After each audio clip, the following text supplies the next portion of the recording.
International diplomacy, Nigeria and United States strengthen security partnership. Security experts crave for collaboration between federal and state governments for sustenance of Safe School initiative.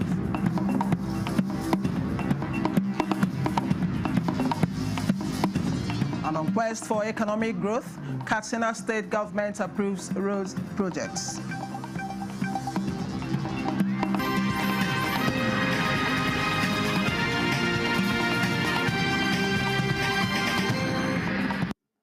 Hello and welcome. This is the news desk at 3 on NTA News 24. We are live in Abuja.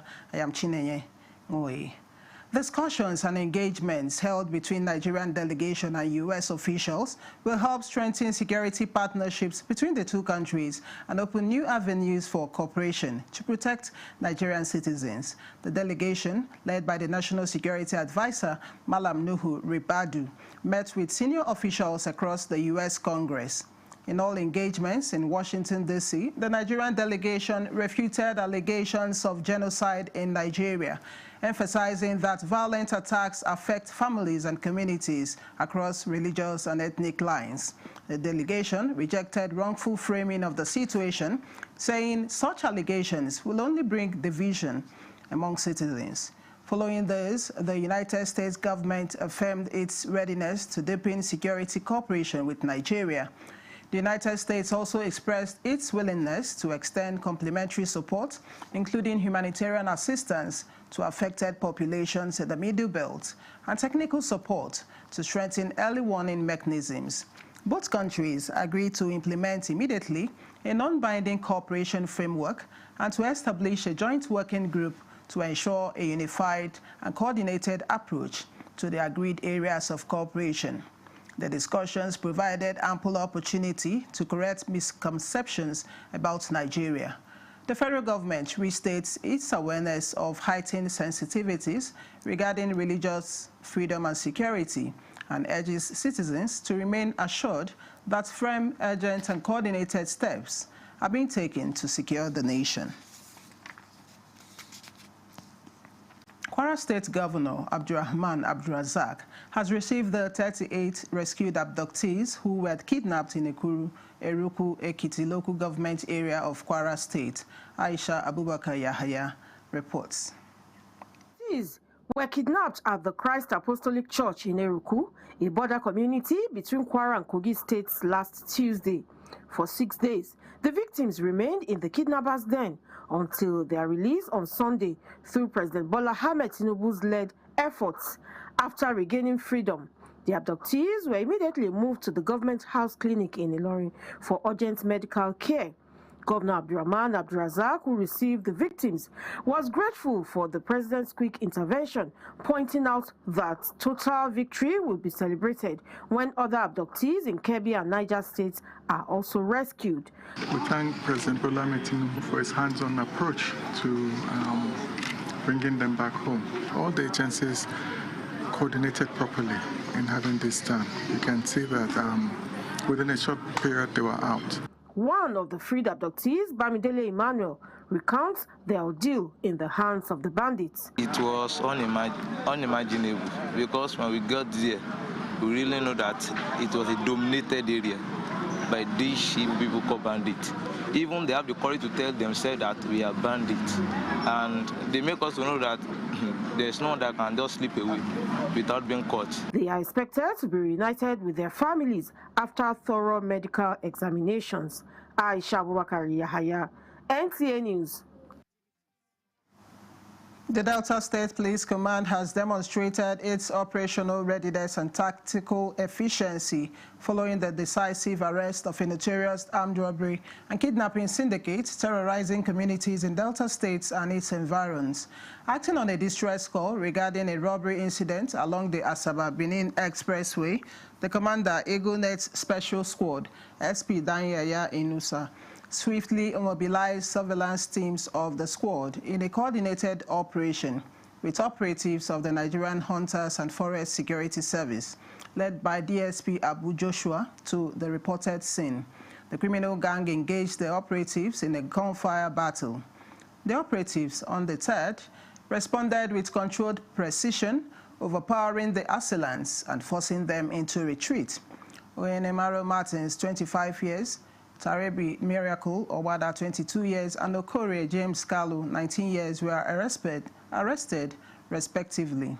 Operatives recovered 1 English-made Beretta pistol, 1 locally made pistol, 4 live Beretta ammunition, 1 HP laptop, 1 iPhone, 1 Techno phone, 1 Samsung phone, 1 PS5 game console, among others.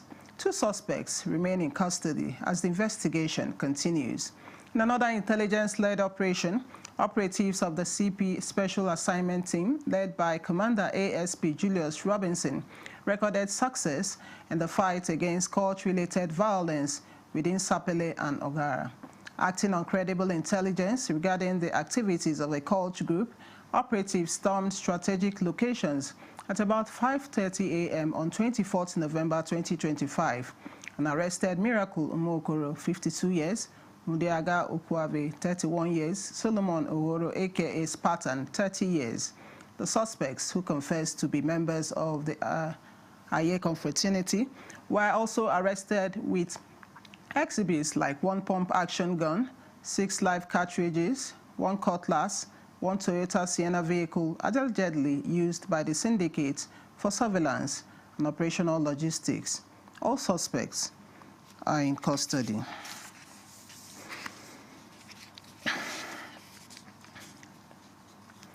There is need for stronger collaboration between federal and state governments to ensure that the Safe School initiative is sustained. Security experts on NTA's program, Good Morning Nigeria, also identified community engagement, deployment of technology, emergency hotlines, and rapid response teams as other factors that will prevent attacks on schools. Alika Wanachi Arewa reports.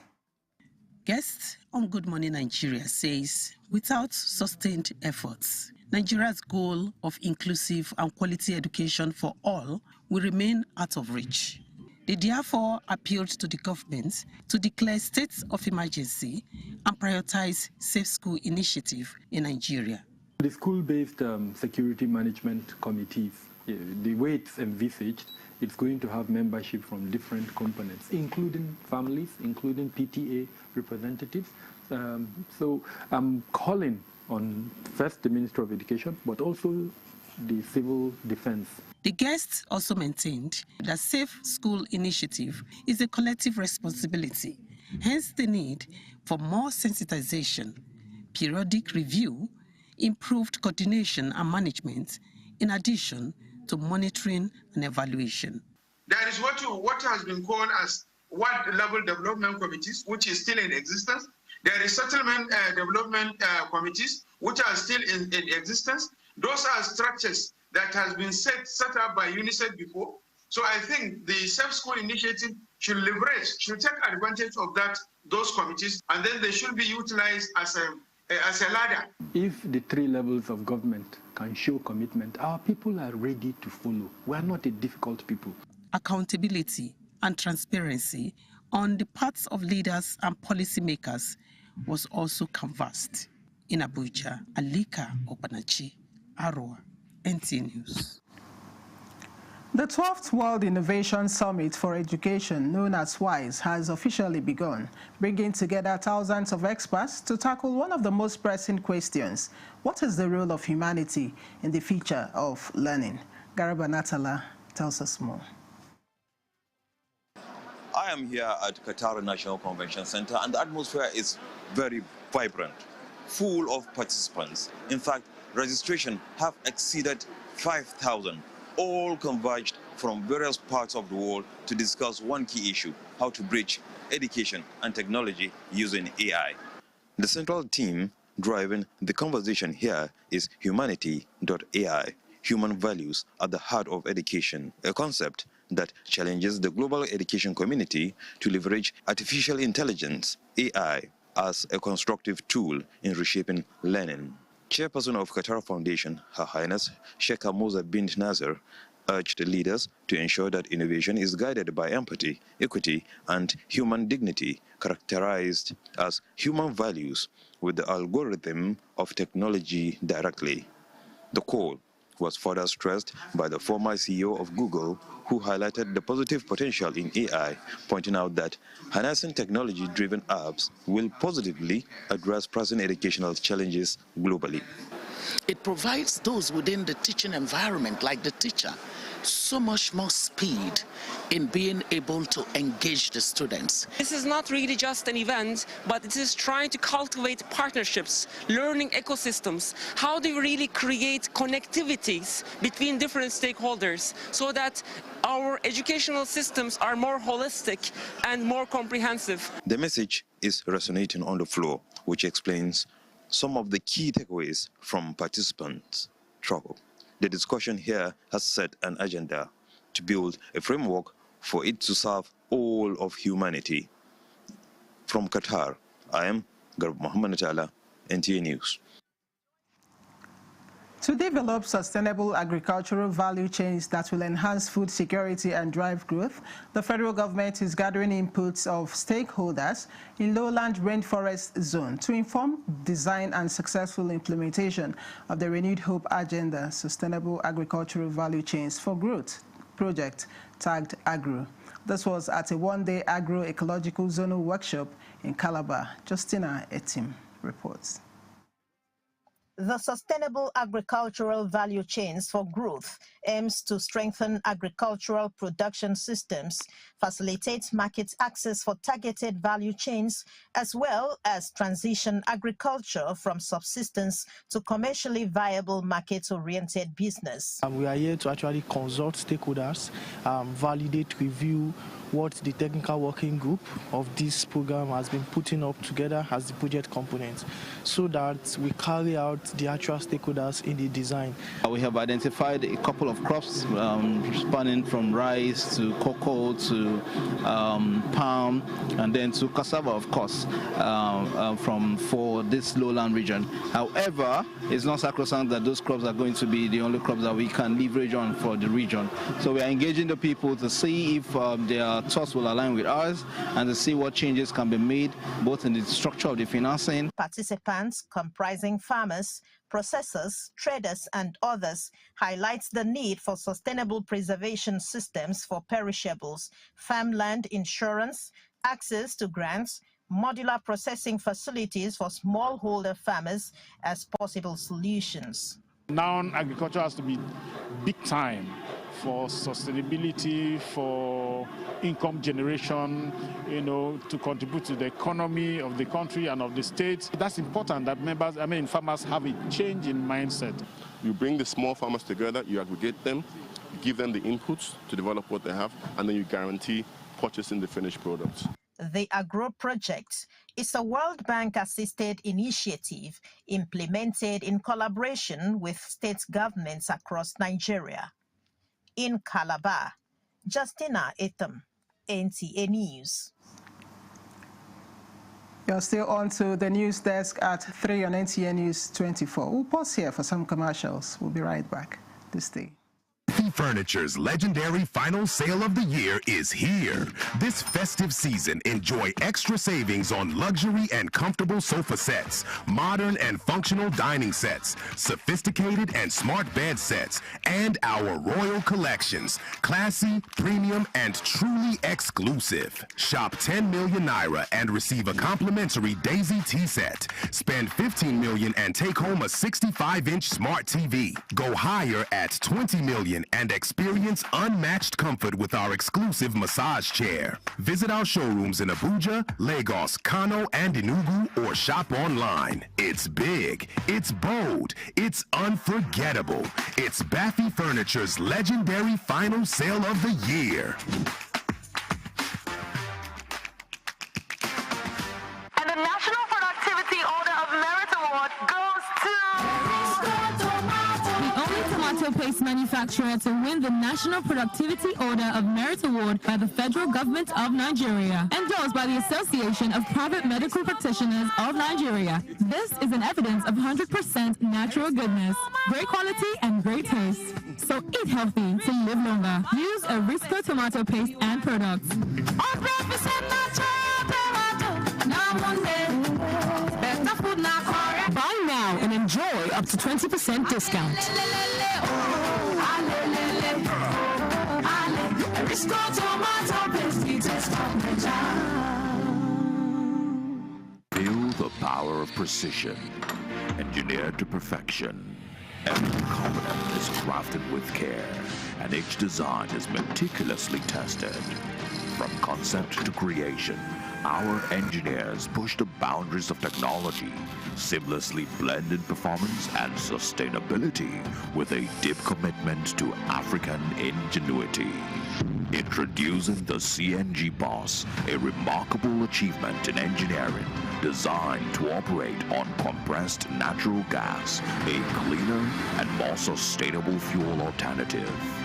At Innocent Vehicles, we proudly lead the way in creating greener mobility across Africa. And it doesn't stop there. From SUVs to sedans, spacious buses to electric cars, Innocent offers a wide range of models designed to meet every need. Innocent Vehicle, the pride of African roads. This is NTA News 24. Many thanks for staying on. In Jigawa State, Governor Umar Namadi has rounded off a 9-month citizen engagement tour with a strong message of service, accountability and development. The program, launched in February, reached all 27 local government areas, culminating in Yankwashi, where key infrastructure and healthcare projects were inaugurated. Muhammad Musa Askira reports. The Jigawa State Government's Citizens Engagement Initiative, which began on the 9th of February, has formally come to a close in Yankwashi local government area, the 27th and final stop in the statewide program. At the grand finale, Governor Umar Namadi inaugurated a 13.5-kilometer Magina to Friji Feeder Road project, awarded at the cost of 1.69 billion naira. Also commissioned was a fully equipped primary healthcare facility designed to enhance access to quality medical services for rural residents. The governor, received and accompanied by large enthusiastic crowds, addressed the final engagement meeting with the people of Yankwashi, highlighting the achievements recorded by his administration over the past 2 years, emphasizing that the Citizens Engagement Tour has helped reshape the perception of governance as a true service to the people. He expressed appreciation to all stakeholders whose contributions ensured the success of the 9-month exercise. People had the opportunity to express themselves to the government, what the government is doing to them, their own perception of the government. We have seen that people have come out in mass to tell us where we are wrong, to tell us where we are right. And we are happy that we have seen this from our people. We have learned that the Jigawa State people are entirely with the APC. And we are able to meet our people, we are able to discuss and to tell them what we have achieved. And we are able also to accept, to collect from them what they expect government to do to them, either at the state or at the federal level.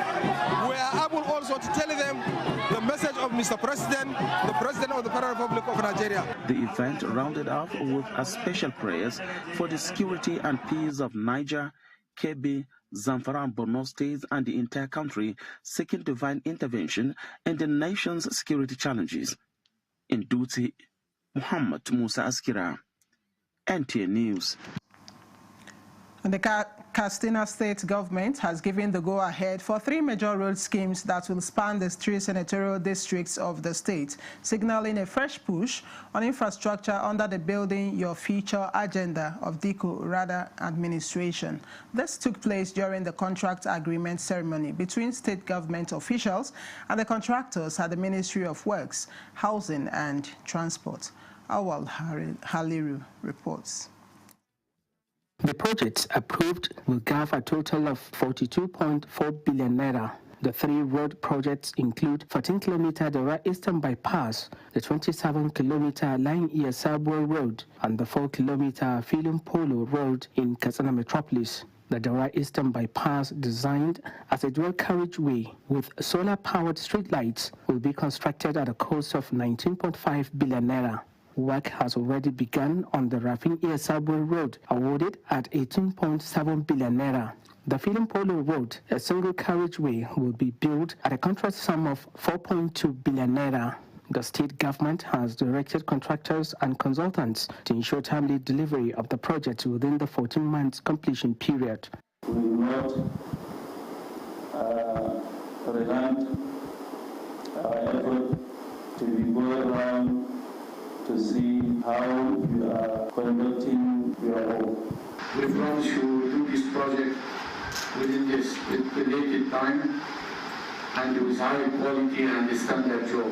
We have 3+275 to the subgrade level, and in fact the length of our kilometers is 14.423 kilometers. These projects form part of the government's urban renewal program aimed at improving infrastructure and enhancing the quality of life for residents. In Kasana, Awal Haliru, NTA News. For decades, internal rifts within Nigerian communities have occasionally hampered collective progress on national development. In Abuja, a counter-narrative has emerged at the 11th edition of the One Ummah Peace and Unity Convention, where hundreds of Islamic scholars have convened to forge a united front, not just for faith, but for the nation. Sheikh Mohammed Dati reports. The true measure of a nation's strength often lies in its internal harmony. These are scholars representing diverse Islamic traditions with a single mission under the theme, the role of knowledge in building faith and empowering lives.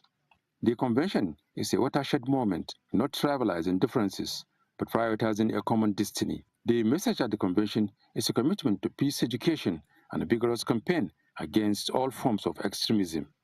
The Muslims who have been the greater casualties of, or the greater victims of insurgency in our nation, unfortunately, we suffered two tragedies. There is the tragedy of insurgency, and there is also the tragedy of global neglect.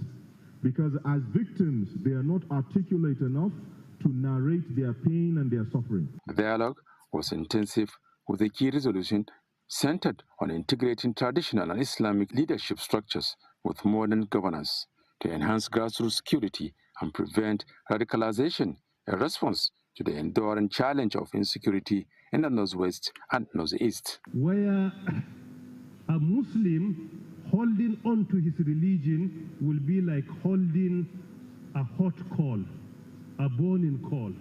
And this is obviously the time that we are witnessing today. Muslims are being attacked. Islam is being attacked day in, day out. Muslims are the victims in so many places, but unfortunately they are being blamed. Many marriages break, not because of infidelity, but because of emotional invisibility. A wife speaks, a husband nods, but he doesn't listen. A husband opens up, the wife interrupts or dismisses. Delegates expressed cautious optimism, acknowledging that through unity requires sustained effort beyond the conference. In Abuja, Sheikh Mohammed Dati, NTA News. A conversation on the rising cases of unwanted teenage pregnancies has taken center stage as Women's Voices in Focus holds its latest edition with the theme, Hear Her Story, Women's Voices Amplified. Speakers underscored that girls do not impregnate themselves, calling for greater responsibility from the opposite gender in addressing the issue. The conversation highlighted the far-reaching impact of unwanted pregnancies on families and society. Stakeholders noted that beyond stigma and isolation, many girls suffer emotional distress that can lead to depression or even suicidal thoughts without proper support. Create 10 minutes every day or twice a week. Talk about real sex and the consequences with your children. The child of your neighbor you neglect and think that your own focus is on your own child alone. You're also creating a problem for your own child in the future. Parents feel like they should give their child a certain level of freedom. I agree. Not all children should be caged, but it should have a limit. For the convener, an actress and movie producer, Memuna Yahaya, The dialogue will provide the foundation for her upcoming film, helping her tell a more relatable and impactful story. We don't just wake up and go and write a script and begin to produce. We bring people together like we have gathered today, and we have people talking about the issues of unwanted pregnancy, because that is the subject of our next movie. The event was held in partnership with the Defense and Police Officers' Wives Association, the Nigerian Television Authority, and other supporting organizations. Ifoma Ojinta, NTA News. And that's the news desk at 3 on NTA News 24. Many thanks for watching. I am Chinenye Ngoyi.